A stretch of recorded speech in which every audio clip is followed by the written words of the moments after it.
Who is this year's Elijah Mitchell? That and more this week on the couch. It's RSP week. Started out on April 1st, RSP day. That means Matt Waldman's here. Matt, I know we don't know destinations right now, but just based on the running backs who aren't going to go on the first day or the second day, who could be this year's Elijah Mitchell? Yeah, that's a great question, and it depends. I mean, there's some guys here that certainly might drop to the third day. Pierre Strong is a very strong, good possibility of that. I mean, he certainly fits that idea of being that comp to Raheem Mostert with the speed, with the quickness, and certainly someone who shows some potential to become a good zone runner. And I think that he would be a nice fit in Miami, that if they can get him day 3, then they can have him kind of work behind Mostert and Edmonds. And then if Mostert gets hurt again, then he can spell Edmonds and be part of that committee as he goes. Another guy that I really like, who I wouldn't be surprised if he's a day 2 pick, but but most likely because of his production will fall to day 3, and that's Isaiah Pacheco of Rutgers. I think Isaiah Pacheco is a very underrated back whose decision-making flaws, when people talk about them, really have more to do with him having to react to how his offensive line played as opposed to him actually making errors. When your guards are so slow to pull around that you have to decide, am I going to wait for the guard and get hit in the backfield, or I'm going to just take what I can get? There were a number of plays like that on his film. I think he's an awesome receiver in terms of hand-eye coordination, and he definitely has the speed and the size. He reminds me of a guy where I think he's a better version of what Kylan Hill offered right away, and I think he can be closer to what Cam Akers is becoming. Yeah, and it'll be great to see what Cam Akers can do. Achilles makes me think of James Robinson, but these are the names that you need to know. Again, if you listen to the show, if you're listening right now, you know about the RSP, but the RSP's out. Pleasantly shocking people for how many years now, Matt? 17 now. 17 years. Yeah. The RSP is going to be able to go off and fight in a war next year. It might, but we'll see what that does. We already got a few kids who are in the military. This one, I think, will probably wind up protesting. I have a feeling, but you gotta have balance. But folks, check it out, and I'm going to make you blush, Matt, like I always do. Now, there's so much great work, but they're all like the fruit of the RSP tree. Not just the fruit of the RSP tree because of the RSP community you created, but everybody is doing these incredible rookie reports. And I still remember being with you at the NFL draft when you had, what would that have been, the second RSP? I think so, or second or third, something along those lines. Yeah. So those were the days. It's funny the way things evolve. I'm going to ask you a totally broad question and just see where you take this. What have you learned from doing the RSP for 17 years? One of the things that I've learned, that when I think about looking back, and it doesn't have anything to do with football, and I'll get to some of those things, but that comes to mind is that Adam Harstead says this very well, and that's that you write for the audience that you want to have. And I absolutely love my audience. I think that if I didn't have my audience, I would probably pay a big chunk of what I make each year to try and cultivate it, because it's, I have a lot of people who think broadly about the game, who want to get into the weeds about analyzing, players and analyzing each of the positions that are studied. And they appreciate that kind of detail. And they appreciate it from the standpoint of not just about whether they get the right answer or not to the test, but whether the process is there for them to learn more and be more enriched about what happens with the game. And the fact that, I get thank you emails when the RSP goes up, from people and their longtime subscribers, and you know, or when I do something stupid on the administrative end, like last year we had an issue with our server where about 200 of the prepaid people on the RSP got credit, gave me their money, and I got their money, but they didn't get credited for like buying the RSP. So the first couple of days I had about 600 emails I had to kind of create to like, you know, respond and send people off, and everyone was just so chill. And as someone who managed a customer service center for a while and have had people tell me that they hope that my, you know, my parents get cancer, or that they wish all sorts of ills on me because they didn't get some sort of you know, their 1995 whatever it is that they ordered, you know, that we were supporting, or that they couldn't get online at AOL or whatever it was.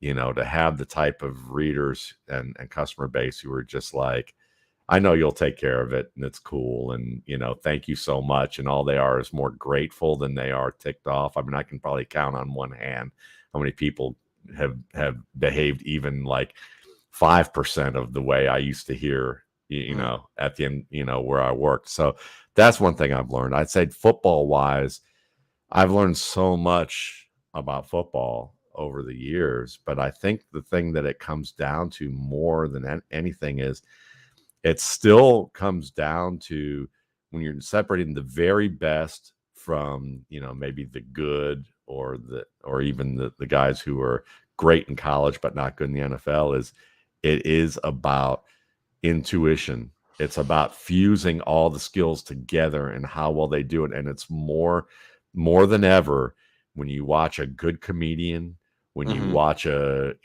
good actor, or a musician, someone who has that timing and can do things in the moment that maybe they didn't train for. You know, you can't, you know, they say, you know, it's like the Joe Montana throw, you know, against Dallas to get into the Super Bowl. You know, yes, you can train for that. Yes, they trained on that play specifically, but there are plays that are even more impressive than that players couldn't train for necessarily. They could train for it to a degree, but when the moment's there, they have to be able to recognize that's the situation and still be able to execute, and sometimes piece things together that maybe they trained in disparate situations, and to have that confidence to execute quickly. It just seems to come down to all of that, is that things are learned techniques, but they're ingrained at a level that they're performed at a level of, as it seems like it's instinctive. But, you know, very few players are really that instinctive. And, you know, and I think that's one of the things that I've learned, and that there's still more to learn. I think that's probably the third thing. Yeah, right. I mean, Learn. I always make the comparison to those math problems that carry over hundreds of years, that people just try to move the ball down the field a little bit, knowing they're not going to solve it, right? Like unsolvable theorems. And that's football. And it's partially because football is ever changing. And I want to address one thing you brought up too, because you know that you and I are going to jive on this about intuition. The way I've always described it, Matt, is does the game speak to them? Right? Or you can be more specific and say, does the visual information that they are processing create these valid reactions in real time? You know, and you can observe that. You can isolate that factor when you're watching college tape, but it's not something that's simple to isolate. It's something that you extrapolate by really trying to get in the head of the player. Like, what are they seeing and what are they deciding? And you do such a tremendous job of highlighting that. But like you say, there's a spiritual, emotional layer of being able to do that in that moment. Like not having your judgment or your processing skewed by emotion, or skewed by like the size of the stage or fear or whatever.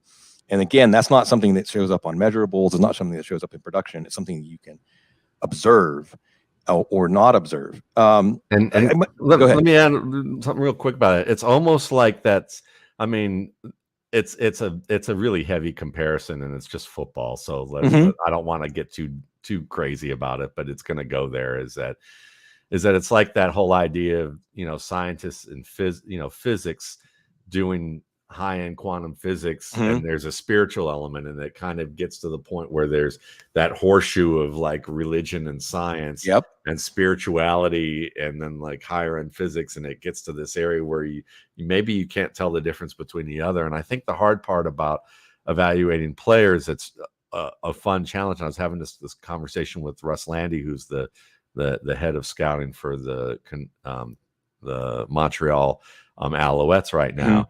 And we were talking about quarterbacks, and I said, the most difficult part about this is balancing where how to like properly weigh things with that position. And it's with often most positions is how to weigh things that are tangible and in combination, so that you can untap what people call the intangible or the intuitive, or and so I try and break all these things down in a manner, but I try and weight things in a way so that you can get a glimpse of that, so that it kind of somehow can be objective enough to underscore how all those things fit, even though that's hard to do, because if you do it too much, all the magic kind of comes out of it. So it's, that's the challenge.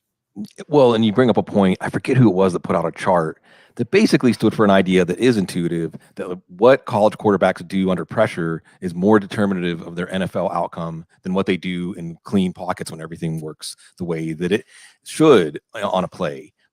And then the next step after that is, production-based models, or models that use production. Well, how do they create the production is important, and not every play is created equal when it comes to probative value about trying to project a player's future in the NFL. And it's those plays that test the players. Like we've talked about, Matt, like you show me his worst game. Tell me what his worst game of his career was. Let me watch that.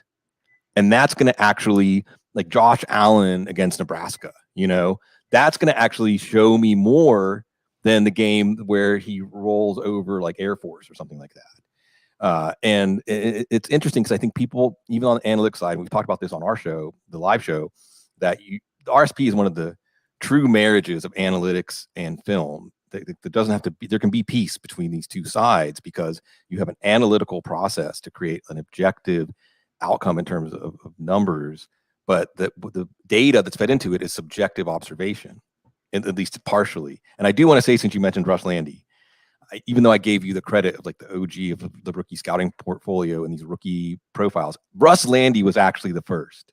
Yeah, because he took it to Dick Vermeil, right? Yep. He did his own rookie scouting before there was ever fantasy football, before there was ever the internet and social media. He did it, and his story's great. I loved getting the chance to work with him. 14 years ago now. Yeah. And he's a name that people should know. Yeah. Yeah. And he'll be back. We've been doing podcasts for a couple of years. He'll be back again in the spring. He and I are going to start back up on the RSP cast. So just if you're interested in learning more about him, he'll be on those shows. So it's great. He's an OG. Guy. He's a total OG. Okay. So I said this, and I want to get your reaction that, the game, part of the reason that it's unknowable is the game is changing.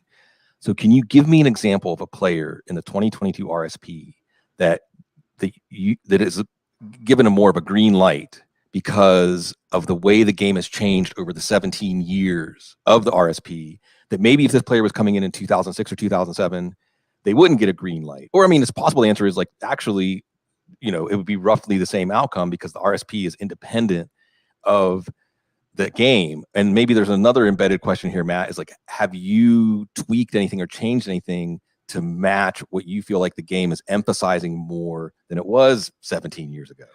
This is the tough part, because like when you're trying to change with where the game's going, are you trying to change with where it is and then be kind of a step behind of where it's actually heading? Because here's the thing, for the past 4 or 5 years, we've been spreading the field.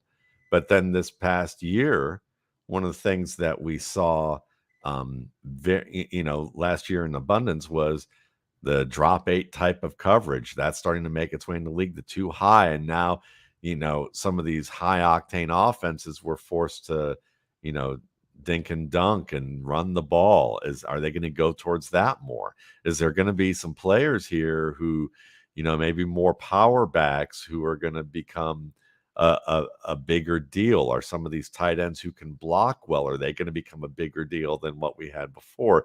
And if they do, it's only going to be one or two teams, but those teams are going to make such a big difference in terms of how they perform that next 3 to 4 years, that'll be an issue. So it's like, for me, I'm still at the point that you have to look at that and go, well, it means the NFL is always going to be, most of the NFL is going to be one step behind. So yeah, you stick with spreading the field, and then you start, and then you look at the trendy things and who are some of those players that can be trendy in that regard. And one of those guys, the three of those guys would be Calvin Austin, Khalil Pimpleton, and Wan'Dale Robinson. And I think those three guys, I have them rated very similarly, but they're players that I think when you look at it, I don't know if they got graded higher, but they're certainly guys that I can add into my analysis that they are more likely to get opportunities as players on the field. They probably still would have been graded well based on what they did, but I would have had to say, I probably would have said, their grade's high, but good luck, because they don't match the weight requirement to ride the ride, or the height requirement to ride.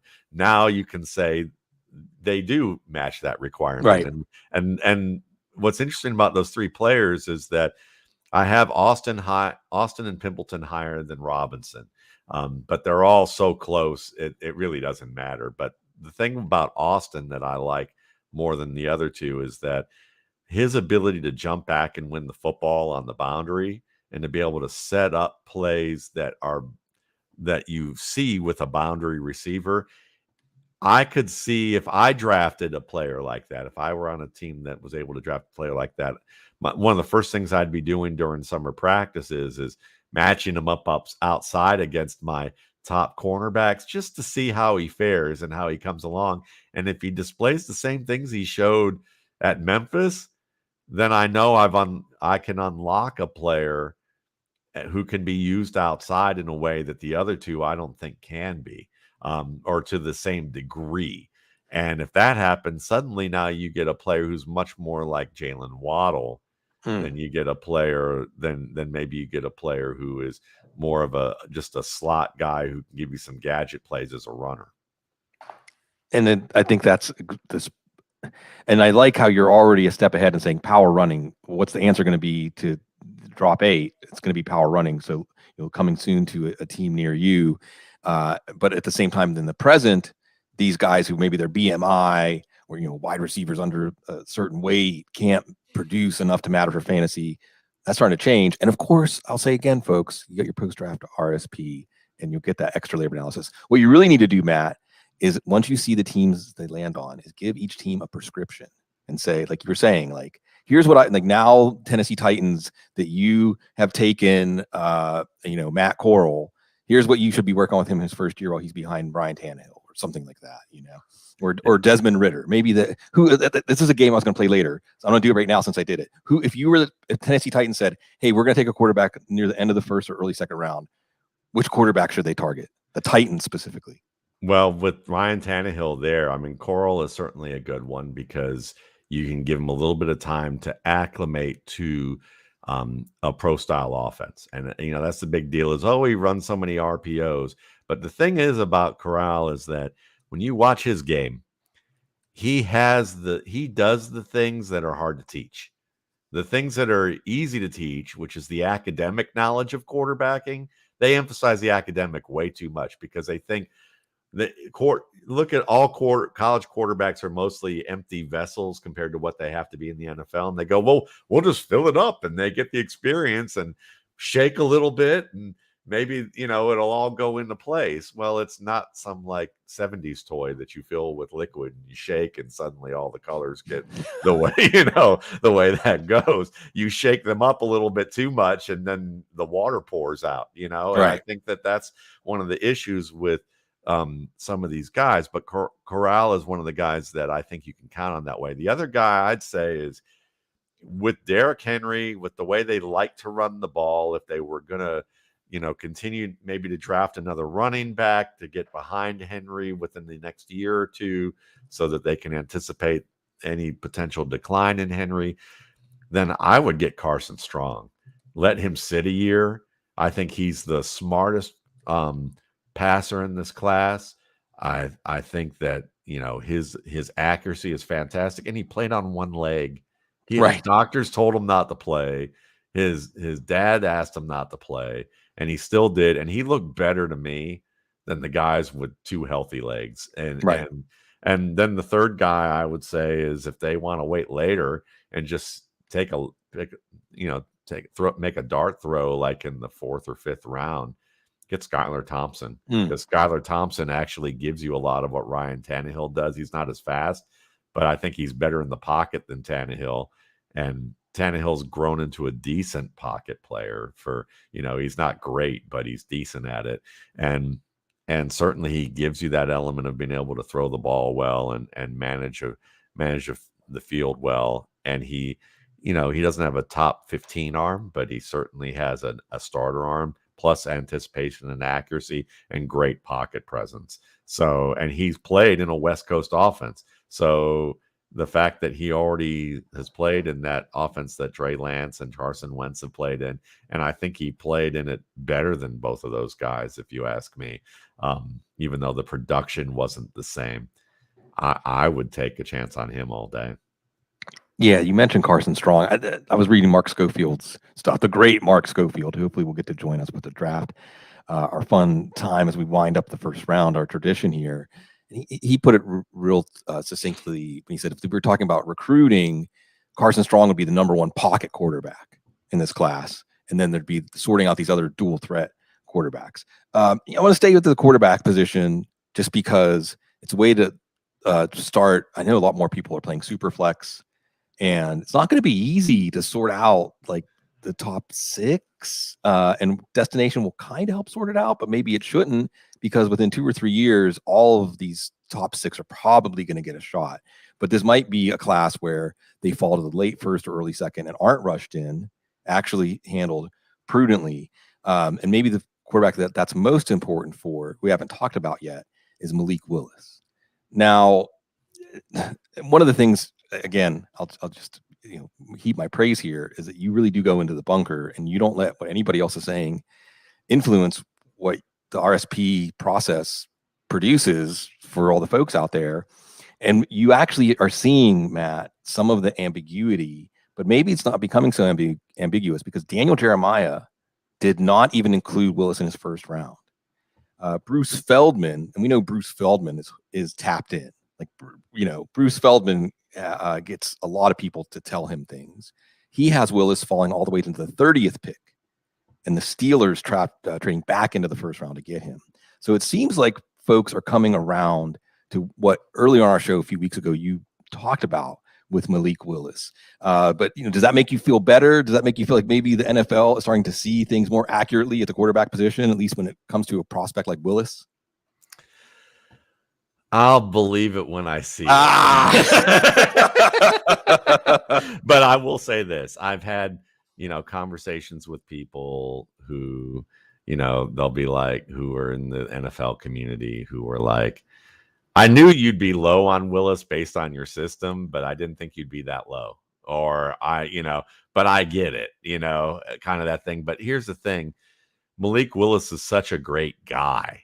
He's apparently such a great young man, and so admirable from that end, that there are probably going to be some teams that are just rooting for him to a level of it only takes one team to have a little bit more bias than they should to just buy into this guy. And the thing with Willis that bothers me is it would be nice to compare him to Josh Allen and say, look, Josh Allen did this. But how many quarterbacks can you name who would have games like the Nebraska game, who would make the types of plays he did and look as wild as he did in his first year in the NFL and turn into the level of player that he became? I don't think there are many. Mm-mm. You know, you could say that Josh Allen was closer to Matthew Stafford than maybe people thought in terms of like, you know, that ability to you go from hero ball to being a little more prudent. But I think it was a great combination of factors in terms of Brian Dable, in terms of what they did with the offense, in terms of them saying, listen, we don't care if you can't make more than one read in your first year or year and a half in Buffalo. Just run. We're not even going to like run. We're going to run a normal offense. But if you have to just run, fine. Don't worry about it. We're not going to freak out over you not making multiple reads. We're going to bring you along that way. And then he worked his tail off. You know, Malik Willis, the difference between the two I saw is that Josh Allen, he would know, you could see that he recognized this may not be the right throw to make, but he just thought he had the arm to do it. Right. Whereas with Malik Willis, I have concerns that he didn't see what he needed to see when he'd make some of the throws that didn't work. And when pressure came, he looked lost. And also with Allen, it was like he would sometimes try and make one too many moves, but it was because he was trying to throw the ball in an area where you knew that it made sense to try and do or to buy time. Whereas with Willis, I feel like he knows he's got great movement, great ability to make people miss and speed, but he doesn't know how to scramble in the way where he winds up throwing passes that you're like, you should have just tucked the ball and ran.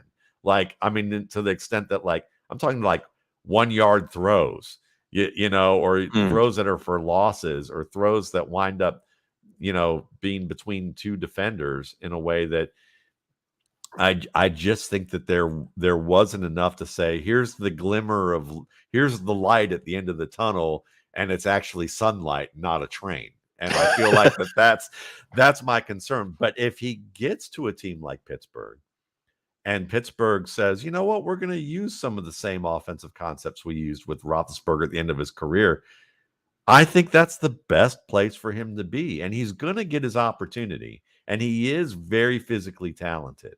Yeah. So if you give him the opportunities to fail and without punishing him for it, you know, maybe it can happen. So I'm open to the idea of it.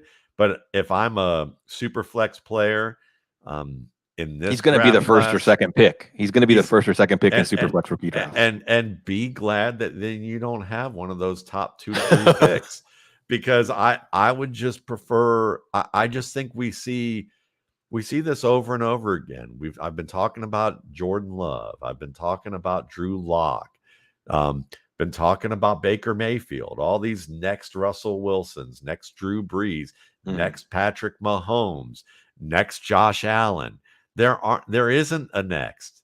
There isn't. And so for me, I think that what comes down to it with all these guys is that you saw plays where they really put it all together often enough to say they can get to this road. I just didn't see it enough with Willis. I hope I'm wrong. I really do, but we'll see. Yeah, you're looking for that processor. I could talk about Josh Allen and the Josh Allen evaluation all day. You did a great job talking about him too. Well, because you could see there was a similarity. A lot of the stuff that people didn't like about Josh Allen on tape was very similar to the way Patrick Mahomes played for like that 4 or 5 game stretch this year when, as I forget who it was that put it, like he was trying to score 21 points on every drive. Yeah. And there's a certain way quarterbacks play when they're taking the entire offense on their shoulders that makes it look like they're a bad quarterback. But what they're really doing is trying to play at the very edge of their abilities in a losing situation, in a hopeless situation. Yeah. And they're trying. It's like, I remember taking the bar, right? In the multi-state, sometimes there would be multiple choice questions where they would say, none of these answers are right, but which one's the best answer? Right? Yep. And there's so much to be learned from that. Those kinds of plays on quarterback tape to project a player into the future in the NFL. It's like there's no way you could have solved this. There's nothing you could have done to make this a positive play. So what did you do?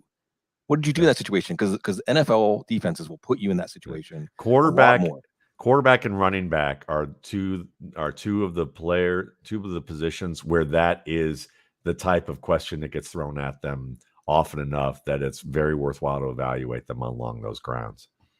So I'm going to just toss this out there, simulating as if we're going to hear this 3.5 weeks from now. With the 6th pick, the Carolina Panthers select quarterback from Pitt, Kenny Pickett. React to me. It's a good pick. I mean, he's a good young player who's smart, who's certainly mobile enough. He's able to make plays that you want to see from an NFL quarterback. The big question is, can he be a franchise quarterback? And to me, that line is somewhere above Kirk Cousins. You know, Kirk Cousins, you can argue he's maybe the Mason Dixon line for a franchise quarterback. And most people will probably argue that he's on the lower end of that, but just butting up against the ceiling in an annoying sort of way. And I think that Kenny Pickett is that kind of player because I've called him the 3.5 quarter QB1 of this draft class because there are plays where you watch him and it comes down to those 3 to 5 plays. A great example, I think it was the Miami game where he has a 2nd and 15 and he drops back, opening up to his left. That safety on the left side is in the box playing down. The safety on the right side is playing at the opposite hash, playing deep. And he has a one-on-one with his receiver, and his receiver has the leverage as he finishes his drop. On that play, at the end of the game, with less than 3 minutes left, you throw that ball. If you were Ben Roethlisberger in your prime, that ball is out. If you hit that receiver, it's game over. Pickett takes the check down on the 2nd and 15, gets about 7 to 8 yards, sets up a third, or I think it's actually sets up like a 3rd and 5, actually, so it gets a little more than that, and makes the conversion. So you're like, okay, smart, that's great. 2 plays later, throws an interception, game over. And then you watch plays like, I think it's against Carolina or Virginia, where he throws a game winner, but literally his receiver had to steal the ball away from the defender who had the complete angle on it because on the same pass that he threw earlier in that game to Lucas Kroll,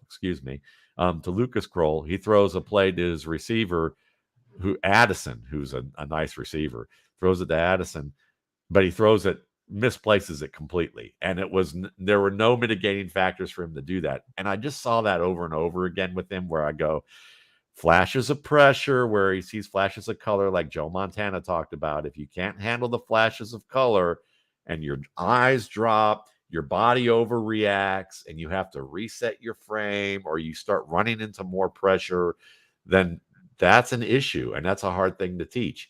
He has that with certain types of pressure. Other types of pressure, he's great at. But like, there are certain pressures where if he doesn't expect it coming, or he sees the flash of color, even if it's 7 or 8 yards away, suddenly the ball goes out here, his eyes go down here, and he has to reset and try and look, reestablish his eyes downfield. And usually he has to try and avoid pressure, but he takes such a dramatic reaction to avoid pressure, he ends up creating more of it. So those are things that I fear you're going to see him start strong, and then it's going to be that 18th to 24th game where defenses go, we're just going to see if we can rattle them. And then start to see that regression. And then can he overcome that to become the quarterback that the 3.5 quarters you see are? So I would take the chance on him, but as a top 10, top 15 pick in a normal class, I wouldn't do it. And in a class, and if someone said, Matt, you're a GM, we trust you, I'd say pass on Kenny Pickett at 6. And I would say, let's just keep building our team, because we can get ourselves a quarterback with a strong team around us. Even if we don't have it this year, that's okay, because I'd rather not go the Cleveland Browns route and wound up with Baker Mayfield manning a team that should be as good as any of the Super Bowl contenders on each side of the ball. But now they got Watson, and we'll see what happens there with everything else. But that's my point is the Broncos did it great. It makes me sick to my stomach every time I have to say that the Broncos did it right, because they've done it right with Manning, and they did it right now with Russell Wilson. And even if Russell Wilson doesn't get them there because of the strength of these teams, that's the way I think is the best way to go about this. Yeah, some of these quarterbacks who could slip into the second round, or you trade back into the first to get them, can be that kind of quarterback where you can build around them, and maybe they'll be an early arrival like Russell Wilson. So we'll see about Pickett to Carolina because of the quarterback desperation. And he was an early Matt Rule commit at Temple, like in 2015, 2016. So there's a connection there.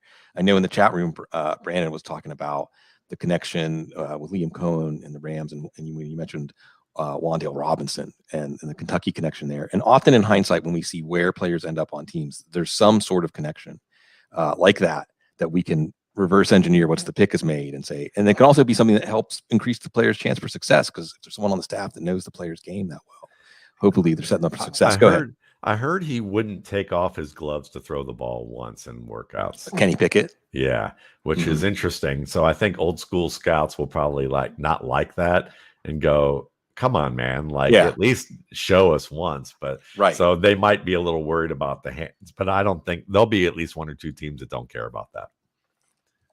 So this is going to be a good wide receiver class, not a great wide receiver class, but a good wide receiver class. And we also have, it's so interesting how quickly things change, Matt, because with the Devontae Adams trade and contract and the Tyreek Hill trade and contract, now I think a lot more teams are looking wide receiver in the first to get that fifth-year option and cost control, where that wasn't as important a few years ago. And I think it's going to push wide receivers up the board, and it's changing the landscape of, when you look at draft capital, how teams break ties in terms of position value. There's a lot of wide receivers in the scope for a lot of teams. I'm going to play a little game with you. Before that, though, I want to ask you just in general, again, from that GM kind of point of view, do you think wide receivers can be worth $22 million or $25 million or 12 or 14% of a cap, or is this getting out of control?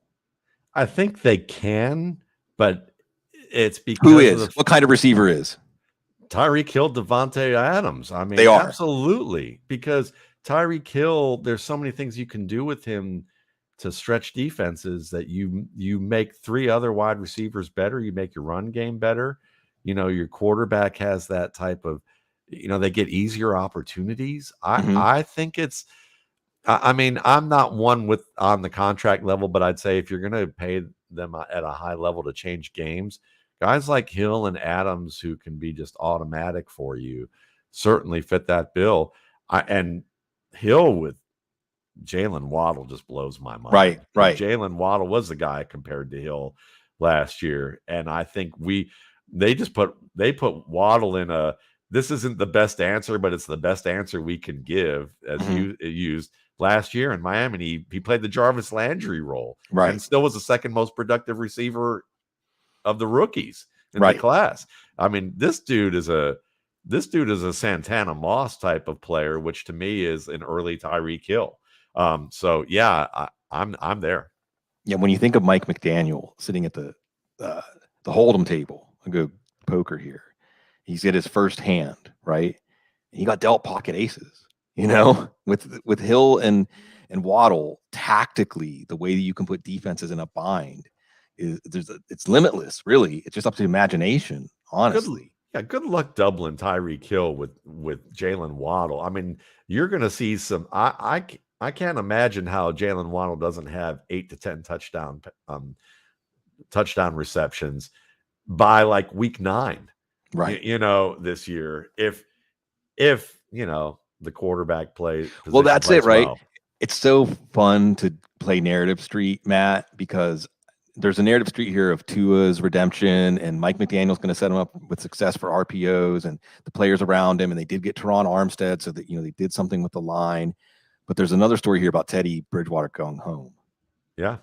And we'll see. Either way, man, I think either way, that team's going to be in good position with what they do. I mean, they may not be true contenders for a Super Bowl, but I think they'll definitely be contending for the playoffs this year.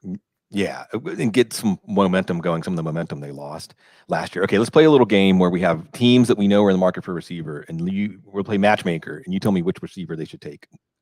The New York Jets. Whew. I think for that team, looking at, I'm going to say this is going to be an odd pick for a lot of people, but I would say Drake London. Yeah, that's who they're going to take. And number 10. Good to hear, because I just look at that and I think they need a player who can erase some of the mild inaccuracies that Zach Wilson delivers. He's a tough player who can block for you. You can get yards after the catch. You already have speedsters. You already have the smaller guys. You need somebody who can work the middle of the field and be a big slot option, but also a guy who you can use, as a free access receiver on the outside and give you a little bit of that Vincent Jackson-esque type of skill too. So yeah, Drake London to me is easily one of the top receivers in this class, and someone that I think give you that flexibility that you need with offenses. All right, let's go local here. The New Orleans Saints. Who's their quarterback again? Jameis. Okay. So, I think if they go early at quarterback, if they go early at wide receiver, Garrett Wilson would be fun. I think him on turf with the quickness, the moves, the ability to play, work opposite Michael Thomas. If Michael Thomas is, everything's good to go there, then what you get is a player who can continue to learn. I think he has some issues catching the ball, that he's doing math when he catches the football. Now, he's often doing high-end math and successful, getting the right answer, but he still looks like he's doing the answer, doing the work in a way that makes me a little nervous about him at times. And patient cornerbacks get the best of him because he can be a little Marquise Lee, move upon move, and sometimes, lose 7 yards trying to gain 70 when he could have gotten an easy 5 and the first down. But with a guy like Thomas and his leadership and work ethic and being kind of a mentor, at both being from Ohio State, that could be a nice little combination for them. So I like him as that spot. Or maybe going with a younger guy like Christian Watson, who I'm a fan of. In the Feldman mock, actually, they take the other Ohio State receiver, and while Wilson had gone off the board at 17 to the Chargers. Go ahead. That's my bias, because, I like New Orleans, but I'd like to see Chris Olave go somewhere awesome, and he's my top receiver in this class. Ooh, there's a little RSP nugget for you folks. Okay, well, one more wide receiver, and I'll flip it. Instead of giving you a team, if you could pick a team for Treylon Burks, which team would you pick? Oh, man. Well, I would probably pick either Pittsburgh or Miami. And the reason being is that I think Burks needs that Deebo Samuel type of situation. He needs the short passes to be able to go and where he's not going to be used a lot against press coverage, and where he already has enough receivers around him that he doesn't have to face top cornerbacks. He can be Kenny. I think he's more Kenny Galladay than he is Deebo Samuel. So I would say any team that already has two strong receivers where he can play in the middle against nickel corners and safeties, you'll get that Kenny Galladay circa era Detroit production from him. And people will go, oh, he's going to be great. And he can be. And he can be good enough to be a borderline wide receiver 1. But and that's the thing with him. He's he's the top fit-based player on this board.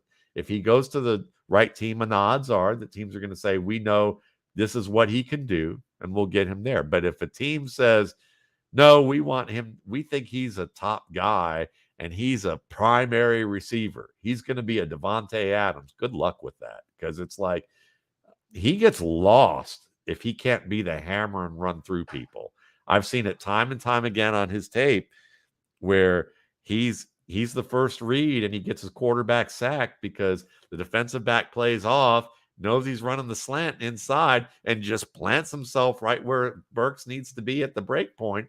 And Burks has no finesse, has no skill with using his hands in that situation to be able to win. Now, as Matt Bowen would say, and when I saw something on Twitter with him on some video analysis, was that he has all the tools to become a good press player. To me, that is Matt Bowen saying nicely, he doesn't have them yet, and the question is, will he develop them? I think he's learned enough, but he's not Deebo Samuel fast. He's not Deebo Samuel quick. He's not even as big as people said he would be. So to me, yeah, he's more Kenny Golladay and maybe more Cordero Patterson, but not as good of a runner as Cordero. So, he's still a worthwhile prospect, but I'm not like, is he in my top 5? No. Can we just take a moment out, Matt? Can we just take a moment out to say that it's a joy, a blessing that we've gotten to see the true Cordero Patterson before his career was over? Man, yeah, and in Atlanta, I wish I could have gone to a game to see that, just because very rarely do you see players get unlocked like that. I mean, after Bill Belichick says, "I'm going to unlock you," and still can't find the key. That's, he gave the hint. He gave people he did give people a hint. He got close, but Atlanta turned into a great situation for him, and I hope he gets another year or two to be able to show it. I said whenever he re-signed with Atlanta, I said the people that take Cordero Patterson in rookie draft, in fantasy drafts this year, they're my kind of people. I want to believe. Is there anybody that comes to mind if I say, who's a player that hasn't been unlocked yet that maybe could be the next Cordero Patterson in terms of the people who stayed on that island even after it seemed like hope was gone are going to be rewarded for their faith? Oh, you mean like a player, right? A player in the NFL right now. Yeah, that maybe is being used the right way that you still have hope for. I mean, there's a lot of players that I feel that way about, I guess. But they're not necessarily, it's more about opportunity than unlocking all those skills. But I think Tariq Cohen is a guy that if he could find the right team, that could be a fun situation for him. I think Devin Duvernay has skills to be unlocked in that way. I think he could be a Danny Woodhead type of player and easily if he found the right scenario. So yeah, those are two right off. Yeah, Duvernay. The disappointing thing, I was really high on Duvernay when he landed with the Ravens. So I thought this is the kind of offense that they can create a role that naturally fits his really unique skill set. And it just doesn't seem like they've even made an effort and there's flashes. There's flashes of that happening. Oh, but he's got that. Go ahead. Yeah, use him from the backfield. They can use him in the backfield and let him be that underneath guy all day, every day that teams would have to be afraid of. And then you just drift Mark Andrews over the top on the over route, and you create that high-low disadvantage rather than running Marquise Brown through there. You don't want Marquise Brown in the middle of there as much as they run. Let him stay being the threat outside. It seems more like the owners are going, we invested a lot of money in Marquise Brown, so let's ramrod him into the offense, even though it may not work all that well for them. No, man, get that noise out of there. Put Devin Duvernay as your almost like I would call him your Heath Miller of your Baltimore offense, and let him be the little check down guy and get 8 to 10 yards a clip. Save all that running that that Jackson doesn't have to do. That I think that could revamp their offense, but we'll see. Yeah, we're still waiting for Greg Roman to do something. Because I'm thinking about chloroforming him and getting him into the, This is like the Mike McCarthy or whatever. The team just get him lost on the way to the stadium and see what happens. Yeah. The last question, you knew I was going to ask you this. All right, last question before we go off the rails. Who is the Cedric Peterman of the 2022 RSP? Guy that I absolutely love, but that you're just everyone's like, really him? Yeah. And I still, that's funny. I still believe that guy, but I would say, I'll say it. And I think that I think he'll get an opportunity, but Kennedy Brooks, he's the most patient runner in this class. He's the most subtle runner in this class. he has the balance you're looking for. You know, another guy like that was Bilal Powell, and I compared him to kind of a mix of James White and Bilal Powell.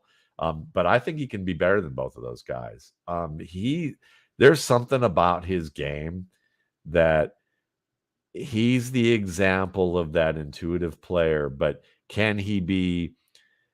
It's like Devin Singletary. Everybody was like, well, Devin Singletary is short, he's slow, he's he's light, but he can still be a starter. I think Kennedy Brooks's game is way better than Devin Singletary's. And if he winds up like the Terrell Davis of this class, I couldn't predict that, but there's just I have a gut feeling that if there's a guy who could be the Terrell Davis of this generation, Kennedy Brooks would be a candidate. This is my most fun game with the RSP. When I get the RSP every year and I absorb it and I digest it, it makes all the notes that come out of rookie mini camps and training camps fun, because you're watching. When you see a note on Bobby Rainey, he's already on your radar. You already know because you got the RSP. And that's the value of it. You know, it's not about whether I get the top guy right or how many, all of that. It's more about, for dynasty and redraft and high stakes, what people value about it, that they say over and over again, is that not only do they get a load on what these players are and all the different mechanisms of where fit could be a factor, but when they look back at the pre-draft, they can use that for their waiver wires. They can use it 2 to 3 years later and go, let me look up what was written about this player, because now he's suddenly getting opportunity. And while big media is going, where did this guy come from? Right. You can look at that and go, not only do I know where he came from, but this guy's saying it's a good fit based on these things. And I'm at least going to get 3 to 5 weeks of great production out of this guy. I'm going to get a Khalil Herbert who might save my fantasy team for the season as a plug-in that makes me, while I have an injury, and gets me into the playoffs. And now I'm able to roll through the playoffs because that guy kept my team from tanking. It's those types of things that a lot of people start to realize when they become longtime subscribers that they get out of it, in addition to the post-draft and the newsletter and things like that. All right. I'm going to, again, go coming soon to a city near you. I'm going to be there for it, Matt. You're going to have to tell us whenever you're gigging, right? If people don't know, you're going to become a gigging bass player soon. And I'm thrilled. I'm just thrilled to visualizing getting to go see you gig at some point. Well, you'll probably see me gigging on saxophone before you see me gigging on bass. Okay, saxophone. I mean, you can play saxophone and bass. You can be the dual threat. But I want to ask you, because you've done the deep dive, learning the bass. We've talked about it a few times on the show before. I'll ask you this question: who's on your Mount Rushmore of bass players? I'm probably not the best one to ask, but I would probably say, to begin with, Ray Brown. He's got great feel. He's a absolutely awesome, bass player in terms of walking bass lines, soloing. He has such a nice bluesy feel. Great sense. Certainly, Jaco Pastorius will be on that list because of how he reinvented a lot of how you play the electric bass and his improvising. Ron Carter has to be on there because really, if you look at the great Miles Davis, quintets and what they did, he was the reason, as my teacher would say, that, he held down so much of what was going on,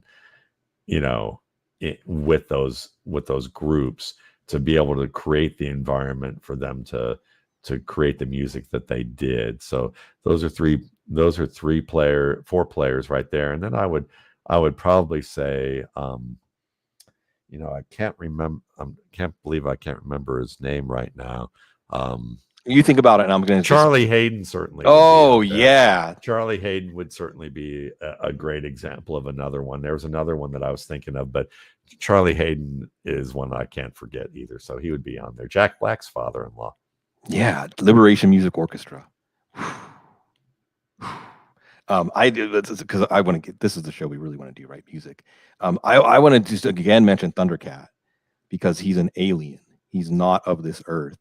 And I got to see him on his last tour, and he was so heartfelt and so open about his journey with sobriety and how like he's gotten it figured out. At least, you know, may we all figure it out and continue to figure it out. And his energy is just so pure now, and it's almost incomprehensible how he plays the bass. Like you can hear the notes hitting your eardrum, but you don't really understand how a human being can make a bass make those notes. I'll mention on Jaco Pastorius, and we've talked about him a lot. And I was totally starstruck when you said you went when you were at University of Miami in the program there that you were rubbing elbows with all the people from that scene. But the documentary about him is it's fantastic. It's also his story is sad, so it's sad. But if you love music and you don't know about him, I know you and I have talked about James Jamerson and the amazing Motown bass lines. Where my eye fist Detroit. That's the Joe Louis fist. All right, downtown Detroit. We always love Detroit. So it's fun. I mean, music, and I know you've done a great job linking music to football analysis, or the idea of like the solo is amazing because of the 10,000 hours of practice. You know, the practice, the rigorous regimentation sets up the inspiration in the moment. And it actually is something I think that there's probably a lot of people out there that have that similar passion, if not about music, about something else. And you can start to think about the passion and how that illuminates these things.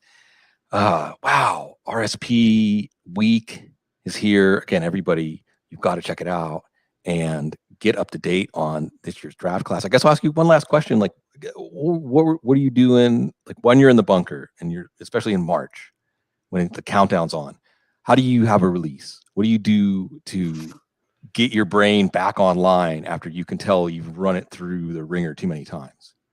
I mean, I think it's, you know, for me, it's really a year-long thing at this point. So while it's gotten easier, it's still, like you said, yeah, it can be, it's the best, listen, it's the best thing I do in this space. It's the thing I'm most proud of in terms of the work that goes into it. And certainly, you know, I would just say that if you've never gotten the RSP, I say pleasantly shocking reader since 2006 for a reason, because people all the time say to me, I mean, it sounds like hype, but they always say, I heard about it, I got excited about it because people were talking about it, but when I got it, I was blown away. I really didn't understand what it's about until I got it. I mean, I literally have someone editing every year who's literally clogging up the comments page going, you need to raise the price on this, like every 5 pages, like going, you know, and for the past 3 or 4 years. So you get a lot more for your money with it. And I just, you know, I want to mention that. And I'd like to mention a couple things. One things that I do is that, yeah, I play music. That's the biggest thing. I mean, I'm practicing, you know, I'm learning 2 instruments, you know, one I've already known for a while and getting back to, and that's been an absolute joy. And I would say, you know, I'm taking private lessons with, you know, in both of those. And so that gives me the opportunity really to kind of have a release and get away from thinking about anything, but focusing on those things that I have to work on music wise. And then, you know, in terms of, you know, I would just like to mention, if you don't mind, I'd love to mention John's story one more time. And just a sense that if you haven't, I want to thank everybody who has donated to John Hodgins GoFundMe. You can, you know, I'll retweet this. I'll put this on Twitter. I'll also have it on my site. But he has a GoFundMe that is, he's a 75-year-old man who worked in a hospital. He and his wife retired. They were victims to a home invasion a few years ago. He tried to get back on his feet after they got kicked out of that house due to all the damage from the gunshots that happened from the assailant and who hurt them, and then, you know, ended up getting put into jail. But the landlord had to decide to sell the house, and they had kind of planned that as their nest egg plan to rent that house, and it kind of, he ended up with kidney disease and a bunch of different things going on where they ended up homeless, and his wife's been ailing, and he's finally reached out for help. And I believe we're close to halfway to what his stated GoFundMe goal is. And I want to thank Michael Roban, who also stepped up to see if he can find some connections for John to maybe even get some work that he's been looking for as well, and maybe help him get some work that'll be a steadier source of income as well. But if you can help out, it would be greatly appreciated. I know that John would really appreciate it. He's been a fixture in the fantasy community for many years. He's been a Footballguys subscriber for many years before all this, and same as an RSP subscriber. So I'd just like to point that out. And again, the RSP too, if you purchase the RSP, we've raised over $50,000 in the past 10 years to Darkness to Light, an organization devoted to preventing sexual abuse and being able to address it when it does happen to children, so that the issue doesn't get compounded, the trauma doesn't get compounded for the children who are victims to this. So great cause, and you get the best work that I do. A labor of love, right? Love always. Healing, compassion, empathy, all these wonderful values. I called you, Matt, visiting with Evan Silva, who's in town this week, a high priest of our community. Then I'm a profane one, that's for sure. Well, that's true, and that's okay, because sometimes, as we tell the children when they don't do earmuffs, you have to, add certain words for emphasis.